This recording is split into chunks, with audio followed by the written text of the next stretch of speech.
नमस्कार दोस्तों, आज हम लोग इससे पहले वाले क्लास में इंट्रोडक्शन बारे में दे दिया था कि हम लोग ये सिद्धार्थ सिलेक्शन क्लासेस के माध्यम से हम लोग घटना चक्र के बुक से कुछ हम लोग तैयारी करेंगे, जिसमें हम लोग बता दिए थे कि अगला क्लास जो होगा 1773 के रेगुलेटिंग एक्ट से शुरू होगा। जो आज हम लोग की खुशी की बात है कि आज हम लोग क्लास ये शुरू कर दिए हैं। आज पढ़ेंगे 1773 का रेगुलेटिंग एक्ट के बारे में। जो ये 1773 का रेगुलेटिंग एक्ट था, क्यों आया था, किस लिए आया था, क्या कारण था आने का, इसी को लेकर कुछ विशेष चर्चा हम लोग करेंगे। दरअसल इसको जानने से पहले हम लोग को एक घटना के बारे में जानना जरूरी होगा। बक्सर का युद्ध जो 1764 में हुआ था। ये जो बक्सर का युद्ध हुआ था 1764 में, इसके ज़रिए ये हुआ था कि क्या बोला जाता है कि इसमें जो थे अवध था, मुग़ल सेना थी, प्लस बंगाल, ये तीनों हार गए थे अंग्रेज़ से। हारने के चलते ये हुआ था कि उनकी जो दीवानी थी अंग्रेज़ के हाथ में चली गई थी। और यहीं से बस 1764 से ही एक क्या बोला जाता है कि ये द्वैध शासन शुरू हो गया था।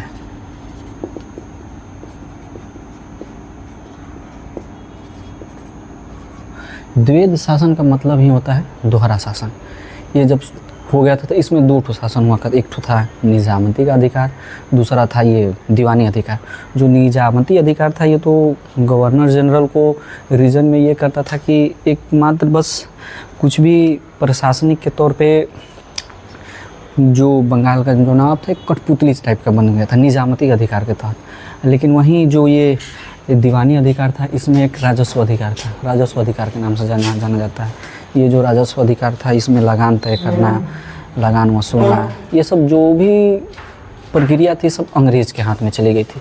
तो जब अंग्रेज़ के हाथ में चली गई थी तो ये तो हुआ ही, लेकिन इससे क्या होता था कि ब्रिटेन का जो उस समय का जो वहाँ के प्रधानमंत्री, यानी कि जो रेगुलेशन पारित करने वाला जो सभा था, वही लोग तो गवर्नर को भेजते थे इंडिया में, जाइए इनका बात सुनिएगा क्या है। लेकिन इंडिया में कंपनी का आने का मेन उद्देश्य ये था कि वहाँ से भेजा गया था व्यापार करना, न कि यहाँ पर शासन करना, राजनीतिक शक्ति को बढ़ाना।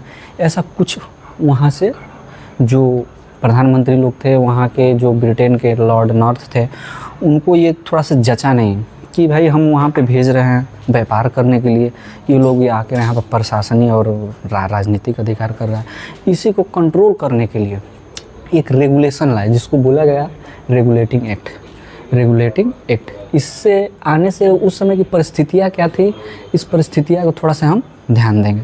परिस्थितियाँ में ये था कि व्यापार करने वाली कंपनी राजनीतिक शक्ति बन रही थी। दरअसल कहने का माध्यम ये था कि जो कंपनी आई थी अपना यहाँ पर व्यापार करने के लिए, आने के बाद यहाँ पर अपना शक्ति, जब वो यहाँ पर कंपनी आई, आने के बाद क्या हुआ कि अपना जो सेना वगैरह लाने लगी। सेना वगैरह आए तो ज़बरदस्ती लगान ये तय करना, वो तय करना। जैसे आप ही सोचिए, आप ही के पास अगर कोई आप पावर आ जाएगा, पावर आने के बाद आदमी क्या करता है, अपने आप को थोड़ा सा ये दिखाता रहे, हम बने रे भाई, हम बन। बस सेम कंडीशन उस समय था कि जब कंपनी यहाँ पर स्थापित हुई, जिसको भी गवर्नर वहाँ से ब्रिटेन से भेजा जाता था, वो लोग आते थे यहाँ पे।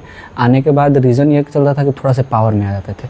तो रीज़न बनता था कि ये कि थोड़ा सा सोचने वाली प्रक्रिया बन गई। वहाँ के जो लॉर्ड नॉर्थ थे, जो रेगुलेशन पारित किए थे, बोले कि यार हम तो भेज रहे हैं व्यापार करने के लिए, कर रहे हैं शासन, तो ये एक व्यापार करने वाली कंपनी राजनीतिक बनना, कहने का मतलब यही है। दूसरा था बंगाल में द्वैध शासन। बंगाल में द्वैध शासन, दोहरा शासन का शोषण का मतलब ये हुआ कि 1769 से 70 के बीच भीषण अकाल पड़ गया था।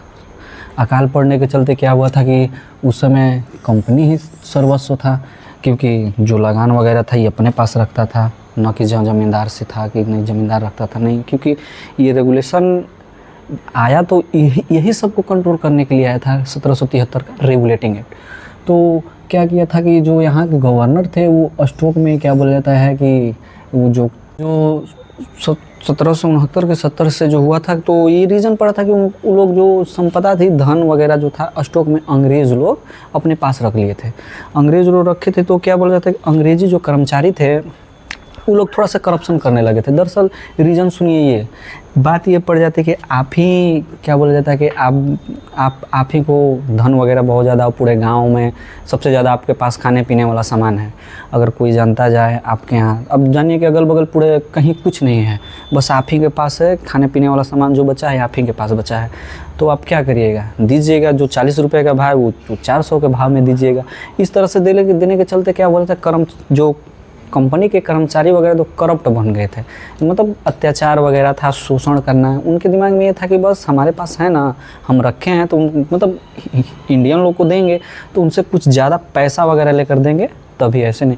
इससे ये होता था कि उसमें जो काउंसिल वगैरह था उनको फ़ायदा होता था, गवर्नर जनरल को फ़ायदा होता, दूसरे किसी को नहीं फ़ायदा होता। क्योंकि जो ब्रिटेन का जो वहाँ पे बोर्ड ऑफ डायरेक्टर था, तो वहाँ पे वो लोग से कुछ भी नहीं हो पाता था, क्योंकि उन लोग को पता ही नहीं चलता। इसी के कंडीशन से क्या कंपनी एकदम दिवालिया के कगार पे आ गई थी। तीसरी बात कहता है, तीनों प्रेसिडेंसी की स्वतंत्र स्थिति, सेंट्रल अथॉरिटी का ना होना। इसके कहने का मतलब ये है कि जो बम्बई था, मद्रास था और बंगाल था, तीनों के अलग अलग गवर्नर जनरल थे। तीनों के जो थे, जैसे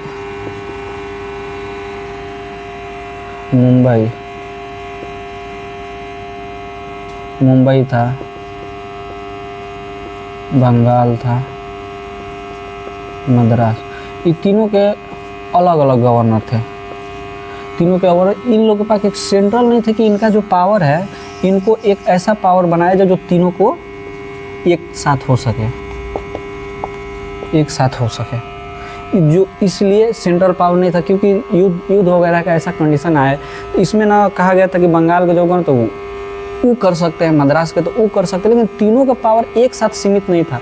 तो इसमें मतलब परिस्थिति उस समय का यही थी कि सेंट्रल अथॉरिटी नहीं थी। ये कंपनी का आने का कहा जाए तो मूल मकसद यही था, रेगुलेशन का मतलब होता है नियंत्रण करना। नियंत्रण में यही था कि क्या बोला जाता है कि जो कंपनी के भ्रष्ट कर्मचारी अधिकारी जो थे उनको थोड़ा सा कंट्रोल में रखना। तो ये रेगुलेशन लॉर्ड नॉर्थ बनाए थे। तो उनके कहने का अनुसार था कि आप लोग जो अभी तक तो जो अत्याचार वगैरह जो वहाँ पे हो रहा है वो तो कर लिए, अब इसको हम तो कम कर नहीं सकते, क्योंकि हम तो ब्रिटिश से हैं, हम कम नहीं करेंगे। हाँ, लेकिन अब इसको हम थोड़ा सा नियंत्रित करेंगे। आपको जो गवर्नर जनरल का पावर जो था उसको एकदम सीमित समय तक मतलब सीमित कर देंगे कि ना गवर्नर जनरल कुछ कर ना पाए। जो भी हो, हम लोग यहाँ से ब्रिटेन से वो सब जो व्यवस्था हो ब्रिटेन से चलाया जाए। दूसरा था केंद्रीय प्रशासनिक व्यवस्था को मजबूती से नियंत्रित करना।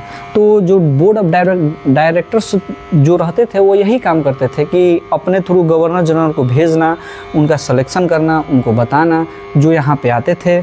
तो क्या बोला जाता है कि बोर्ड ऑफ डायरेक्टर रहते थे तो उनको तो कुछ पता चलता नहीं था। रीज़न बनता था कि ये कि हम यहाँ पे जो आते थे गवर्नर जनरल बस अपनी मनमानी करते थे, क्रूर शासन करते थे, जनता का शोषण करते थे। उसी को नियंत्रित करने के लिए ये रेगुलेशन को लाया गया था। द्वैध शासन के उपज में हाल पर काबू पाना, ये सबसे इम्पोर्टेंट है। रीज़न बनता है द्वैध शासन जब हो गया था, आप ही लोग सोचिए जब गांव में ऐसा कंडीशन हो जाए, किसी का शोषण हो, तो उसमें क्या होता है, जनता एकदम भयभीत हो जाए, त्रस्त हो जाता है। लोग खाने के लिए पीने के लिए एकदम बेहाल हो गए थे कि कहाँ से अन्न आए, कैसे बेटा को खिलाए, कैसे बेटी को खिलाए, कैसे क्या करें, कुछ भी नहीं रह गया था। तो उसी को काबू पाने के लिए लॉर्ड नॉर्थ रेगुलेटिंग एक्ट को लाए थे। फिर तीसरी थी कंपनी व्यापारी की शक्ति को बढ़ावा देना, न कि राजनीतिक व्यापारी को बढ़ा। ये सब मकसद वगैरह जो था, ये सब मकसद जो बनाए गए थे बोर्ड ऑफ डायरेक्टर के द्वारा बनाया गया था, जो ब्रिटेन में था। उसमें यह था कि कंपनी जो हम तो अपना कंपनी भेज रहे हैं, हम वहाँ पे जाए व्यापार करें, न कि राजनीतिक शक्तियों को और नहीं प्रशासनिक शक्तियों को आमतौर पर उसको बढ़ावा दें। फिर इसका रेगुलेटिंग एक्ट आने का इसका महत्व क्या हुआ, पहली बार भारत में केंद्रीय प्रशासन की नींव रखी गई। दरअसल ये हुआ कि जब ये रेगुलेशन बना तो उस समय ये था कि एक गवर्नर जनरल होता था, फिर 4 काउंसिल के लोग होते थे, जिसमें एक काउंसिल का जो लोग हुआ करते थे यानी कि ब्रिटिश सेना के सेनापति होता था, ब्रिटिश सेना का सेनापति होता था। तो उसी को परिषद काउंसिल के माध्यम से यहाँ पे भेजा गया था। इसमें भी जो गवर्नर जनरल होता था तो ये मतलब काउंसिल को जो एक इसको वोट हुआ, मतलब गवर्नर जनरल को पूर्ण शक्ति नहीं थी, ना उसके पास वीटो पावर था, ना ऐसा कुछ भी नहीं था। बस उसके पास ये था कि बस एक तरह से हाँ में हाँ भरने वाली ऐसी प्रक्रिया थी। बाकी सब प्रक्रिया वो बोर्ड ऑफ डायरेक्टर को था, वहाँ से रिमोट की तरह था, वहाँ से रिमोट से कंट्रोल करे तो ये जो गवर्नर जनरल था कंट्रोल में रहता था और इसके पास कुछ शक्तियाँ नहीं थी। जो भी शक्तियाँ थी काउंसिल के मेंबर से मिलकर। लेकिन हाँ, इसी काउंसिल में एक फ्रांसिस नाम का व्यक्ति था, फ्रांसिस नाम का व्यक्ति था जो पहला इसी एक्ट के तहत पहला बार मतलब गवर्नर जनरल को जीजी से संबोधित करेंगे। गवर्नर जनरल बना वारेन हेस्टिंग्स।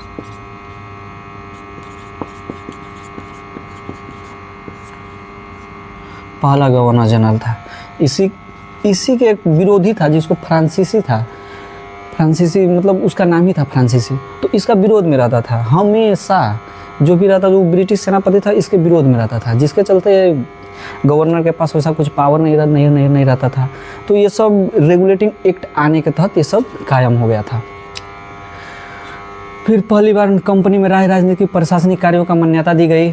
दरअसल रीज़न ये बोला कि कार्यों की मान्यता देने का मतलब ये हुआ कि जो यहाँ के जो गवर्नर जनरल थे वार्निंग हेस्टिंग्स, बहुत करप्ट इंसान थे। इनको देखते हुए जब काउंसिलिंग परिषद का गठन हुआ तो उसमें जो 4 लोग थे, जो फ्रांसिस वगैरह थे, ये बहुत मतलब अच्छे तो नहीं कहा जा सकता क्योंकि ब्रिटेन के थे तो अच्छे तो हो नहीं सकते हैं, जैसे भी हैं बस आए थे यहाँ पे। बस उनको सोचने समझने की बात छोड़िए ना, जो विरोध में रहता है उससे जबरी करने में मज़ा आता है। तो वही जबरी करने में था कि अगर वार्निंग हेस्टिंग्स कहता था फलाने हाई करना है तो फलाने नहीं करेगा, उसके विरोध में रहता कि नहीं हम नहीं करेंगे, हम हाई करेंगे।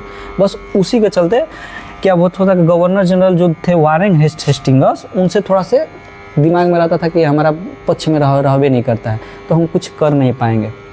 तो यही बोला था कि पहली बार केंद्रीय प्रशासनिक कार्यों की मान्यता दी गई, यानी कि काउंसलिंग के थ्रू कि नहीं भाई जो भी यहाँ पे काउंसलिंग वगैरह है उसी के थ्रू हम क्या बोला जाता है कि हम मान्यता देते हैं कि जाइए आप लोग, जैसे गवर्नर जनरल कोई मतलब क्या बोला जाता है शोषण ना करे, चाहे वैसा कोई हरकत मत करे, उसको थोड़ा सा कंट्रोल में रखिएगा। और दूसरी हो गया था न्यायिक संरचना में महत्वपूर्ण बदलाव। जैसे क्या हुआ था कि उस समय जो 1773 में ही, एक साल बाद 1774 में सुप्रीम कोर्ट का स्थापना हुआ था। 1774 में एलिजा इम्पे मुख्य न्यायाधीश थे, इसके साथ 3 और सदस्य था। तो ये एलिजा इम्पे थे, वो ब्रिटेन के थे। आए यहाँ पे, भाई हम लोग का देश है, देश में हम लोग हिंदू मुसलमान जैन बौद्ध सब यहाँ पे पड़े हुए हैं, लेकिन वो यहाँ से आए तो उनके पास क्या हुआ था कि हिंदू मुस्लिम एक्ट के तहत न उनका फैसला सुनाकर वो अपने ब्रिटेन वाले फैसला आकर यहाँ हिंदुस्तान में सुना रहे थे। उसी को लेकर विरोध वगैरह हुआ था, तो उसको भी इसी के माध्यम से सुधारा गया था। फिर लास्ट में था कि भारत में इतिहास की शुरुआत हुई। फिर यहीं से रेगुलेटिंग एक्ट के माध्यम से लोग अपने आप को एक दूसरे के माध्यम से जानने की कोशिश किए, क्या होता है, कैसे होता है, क्या नहीं होता है, बस यही सब।